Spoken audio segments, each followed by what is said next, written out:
Hi friends, అందరికీ నమస్కారం. నా పేరు చందు. వెల్కమ్ టు సెన్సిలెస్ వార్తలు. ఈరోజు మెయిన్ వార్తలకు వస్తే ప్రపంచం మొత్తం ఎదురు చూస్తున్న బిగ్గిరాయుడు సినిమా షూటింగ్ ఎన్టీఆర్ స్టేడియంలో సర్వేగంగా జరుగుతుంది.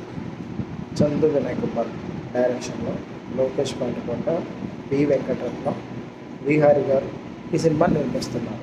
అయితే ఈ సినిమాలో యాక్షన్ సన్నివేశంలోని ఎన్టీఆర్ స్టేడియంలో జరుగుతుండగా లోకేష్ గారు రోప్ వైర్ తగ్గి పడిపోయారు.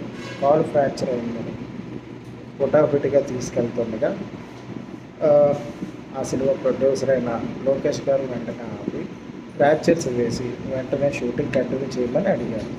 అయితే ఆ సినిమా యూనిట్ మాత్రం అందరూ కాల్ చేయగా, నేను ఈ సినిమా మీద 250 కోట్లు పెట్టాను, హీరోకి 10 కోట్లు రెమ్యునరేషన్ ఇచ్చాను, అందువల్ల అవ్వదు, షూటింగ్ కంటిన్యూ చేయాలి అని అన్నారు.